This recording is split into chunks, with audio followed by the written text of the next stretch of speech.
देखिए, हम लोग आए इसलिए कि एक व्यक्ति का नाम है कीर्ति सुमैया, जिसके पास कोई काम नहीं है। वो सिर्फ जो है ना नफरत फैलाने का एक दुकान खोल रखा है, और वो जो है उनके दबाव में आकर के पुलिस ने एक कोर्ट का ऑर्डर है उसको इम्प्लीमेंट पुलिस कर रही है।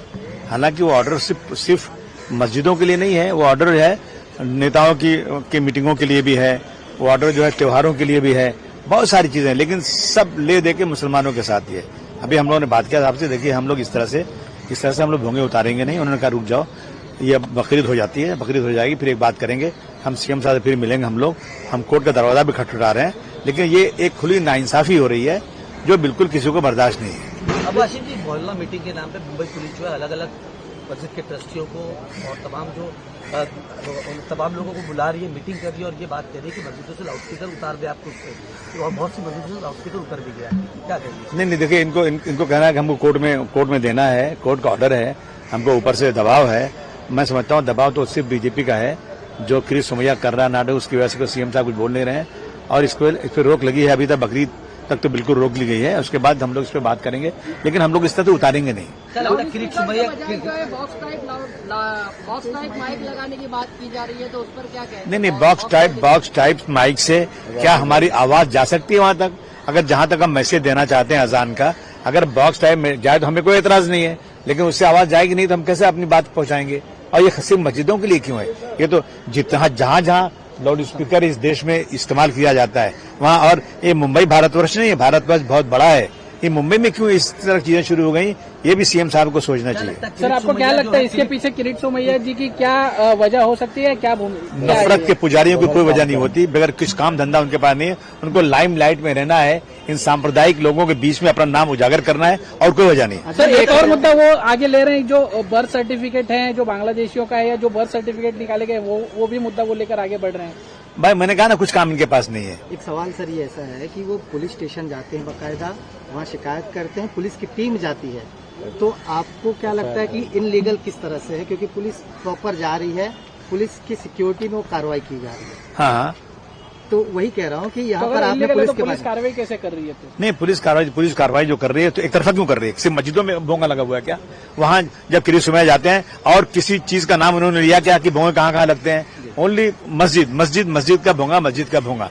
ये 2014 के बाद से ना मुसलमानों की जितनी चीजें हैं उन सब चीजों में कहीं न कहीं इंटरफियर करके उसको बंद करना है, उसको खत्म करना है। और वक्फ की जमीन हो गई है, देख लीजिए आप, 3 तलाक हो गया, देख लीजिए आप, गाय बैल के नाम पे मुसलमानों को मारना रोज का हो गया, आप है, सड़क पे नमाज नहीं पढ़ते, बहुत सारी चीजें इस तरह की हैं। इसका ये सिर्फ और सिर्फ नफरत, और दूसरे लोग ये चीज करते हैं ना, उनको पुलिस रोकती भी नहीं है और उनके साथ कोई कार्रवाई भी नहीं होती। क्या लगता है कीर्ति सुमैया के पीछे सरकार का पूरा हाथ है, जो कीर्ति सुमैया को इतनी शह मिल रही है कि पूरे मुंबई के अंदर जा रहे हैं, मुंबई पुलिस का दबाव है? क्या कीर्ति सुमैया के पीछे सरकार की पूरी शह लगी हुई है? 101% अगर सरकार नहीं हो तो उसकी हैसियत है कि आने की, मेरे साथ में उसको अकेला रोक दो इसको, लेकिन सरकार का साथ पूरा है, पुलिस का पूरा सपोर्ट है, इसलिए ऐसा हो रहा है ना। आदमी जी, कीर्ति सुमैया के साथ साथ उमेश साहब ने भी बयान दिया है कि बकरीद है तो डिजिटल या फिर आर्टिफिशियल वर्चुअल जो है उस तरह से कुर्बानी दिया जाए। देखिए, हम कई बार कह चुके हैं कि ये जो कुत्तों की तरह भूखते हैं ना, भूखने दीजिए। 1400 साल से हमारी शरीयत में कुर्बानी करना है, पूरी दुनिया में कुर्बानी होती है। ये छोट भैया नेता अपना नाम करने के लिए इस तरह की बातें करते हैं, बस मैं इनका जवाब क्या दूं? इनको चिल्लाने दीजिए। कोई माई का लाल कुर्बानी कभी रोक नहीं सकता, कुर्बानी होगी देश में, हमेशा होती है। और ये लोग खुद भी है ना, चढ़ाते हैं ना मंदिरों पे, कुर्बानी करते हैं। और अगर इनको लगता है कि जीव हत्या हो रही है, तो देश से कई हजार टन हर साल हर महीने नॉन मुस्लिम लोग भेज रहे हैं, एक्सपोर्ट कर रहे हैं, वहां जीव हत्या नहीं हो रही है क्या? आप कह रहे हैं कि सरकार का मिसयूज ये कर रहे हैं, पावर का मिसयूज कर रहे हैं। आदित्य ठाकरे ने पिछले दिनों बयान दिया कि सभी पार्टियां एक साथ आए, और ताकि देश के साथ जो है इंसाफ हो सके। एमआईएम और आप क्या उनके साथ जुड़ेंगे? अरे ये रोज बदलते रहते हैं, बयान बदलते रहे। ये खड़े होकर हाउस में कहेंगे कि बाबरी मस्जिद को शहीद करने वालों को सल्यूट करता हूं, तो समाजवादी पार्टी कैसे उनके साथ जा सकती है? सर, बीएमसी चुनाव नजदीक आ रहे हैं, कहीं ना कहीं सारी पार्टियों ने तैयारी शुरू कर दी है। समाजवादी पार्टी का क्या स्टैंड होगा? साथ में जाएंगे, अकेले लड़ेंगे? अरे बोला ना मैंने आपको, हम सेकुलर लोग हैं, हम 150 सीट तो लड़ने वाले हैं पक्का, तैयारी कर रहे हैं पूरी चारों तरफ, और लड़ेंगे। अब की बार समाजवादी पार्टी 150 सीटों में लड़ेगी और बहुत ज्यादा सीटें चुनकर आएगी। कमिश्नर से क्या बातें हुई है? क्या आप लोगों ने कमिश्नर की बातें होने के बाद उनसे बात से संतुष्ट है?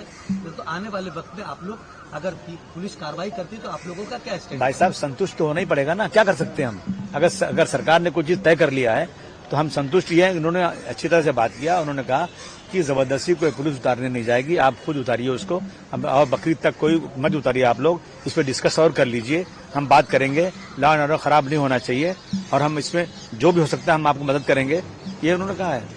स्पीकर को लेकर अदालत में क्या पैरवी करेंगे आप लोग, क्योंकि अदालत भी जाने की बात की थी आपने, उस सिलसिले में क्या बात करेंगे? जावेद, देखेंगे, जब जरूरत पड़ेगी जाएंगे। बकरीद को लेकर भी कमिश्नर से बात हुई है, तैयारियों को लेकर, जो कानून लॉ एंड ऑर्डर जो है वो मेंटेन करने के लिए। अरे हमारी बकरीद आती है तो साला लॉ एंड ऑर्डर खराब हो जाता है, दुनिया के बाहर हो जाता है। ये सब जो है नौटंकी है, नौटंकी। खाली सांप्रदायिक लोग मेजॉरिटी को खुश करने के लिए एक ऐसा इशू मिल गया। आप सड़क बनाओ मत बनाओ, आप रोजी रोटी दो मत दो, देश की जो है इकोनॉमी बर्बाद कर दो, मुसलमानों को गाली दो, आप जीत के आ जाओगे, बस और कुछ नहीं। आखिरी सवाल आदमी जी, ये बकरीद के मौके पर रोटी से शुरू हो रही है सोसाइटीज को कि यहाँ पर आप जो है बकरा नहीं काट सकते, इसके ऊपर ऐसा है कि अगर सोसाइटी एनओसी देती है तो म्यूनिसिपैलिटी को परमिशन देना जरूरी है, बकरे वहां काट सकते हैं।